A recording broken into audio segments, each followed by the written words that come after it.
Hello guys, welcome back to our channel. ఈ వీడియోలో curl urban lead role లో చేసిన మోర్టల్ కాంబాట్ 2 మూవీ రివ్యూ చూద్దాం. అండ్ మూవీ అయితే నాకు యావరేజ్ అనిపించింది. అంటే విజువల్లీ మూవీ బాగుంది, క్యారెక్టర్స్ అండ్ డైలాగ్స్ కూడా ఫస్ట్ పార్ట్ కన్నా చాలా బాగున్నాయి. And sets and production quality కూడా చాలా బాగుంది. స్క్రీన్ మీద చూస్తున్నప్పుడు విజువల్లీ ఒక మంచి ఎక్స్పీరియన్స్ అయితే ఉంది. బట్ స్టోరీ కానీ క్యారెక్టర్స్ మధ్య ఎమోషనల్ కనెక్ట్ కానీ ఎక్కువ ఉండదు. ఈవెన్ మనం కూడా ఏ క్యారెక్టర్ కి రూట్ అవ్వం. లైక్ ఏ మూవీ అయినా ఒక హీరో ఉంటాడు అండ్ ఆ హీరో పర్స్పెక్టివ్ లో వాడి పాయింట్ ఆఫ్ వ్యూ నే మనం మూవీ చూస్తాం. బట్ ఇందులో అలాంటి ఒక మెయిన్ ఇంపార్టెంట్ క్యారెక్టర్ అంటే ఎవరు ఉండరు.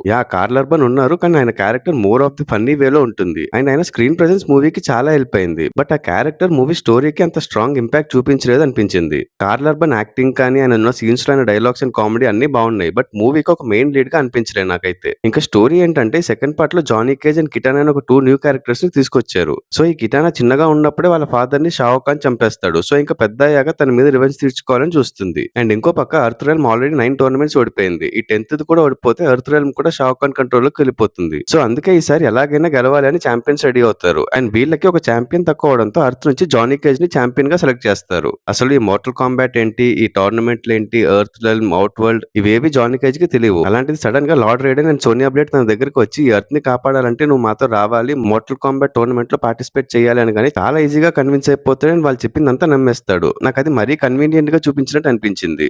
సో ఇంకా అదే స్టోరీ, ఎర్త్ లో మీ 10th టోర్నమెంట్ గెలిచిందా లేదా, షాక్ ని డిఫీట్ చేశారా, కిటానా తన రివెంజ్ తీర్చుకుందా, ఇవన్నీ మిగతా స్టోరీ. సో ఇంకా టోర్నమెంట్ స్టార్ట్ అయ్యాక ఆ ఫైట్స్ అయితే కొన్ని చాలా బాగున్నాయి. Especially Kung Lao versus Liu Kang and climax లో వచ్చే Sub Zero versus Scorpion fights చాలా బాగా డిజైన్ చేశారు. బట్ స్టిల్ చెప్పా కదా, అన్ని చూడడానికి అయితే బాగున్నాయి, కానీ ఆ ఫైట్ స్టోరీలో అంత సీరియస్నెస్ ని క్రియేట్ చేయలేదు. అండ్ అవి స్టార్ట్ అవ్వడం కూడా ఏదో నార్మల్ గా స్టార్ట్ అయిపోయినట్టు ఉంటాయి. సీరియస్లీ ఫస్ట్ 2 ఫైట్స్ జరుగుతున్నప్పుడు ఇవి టోర్నమెంట్ లో భాగంగా జరుగుతున్నాయని నాకైతే అర్థం కాలే. సో అది గైస్, మూవీ చూడడానికి విజువల్ గా బాగుంది, కానీ ఓవరాల్ గా చూస్తే జస్ట్ యావరేజ్ అనిపించింది నాకైతే. బట్ ఫస్ట్ పార్ట్ కన్నా వే బెటర్ ఉంది.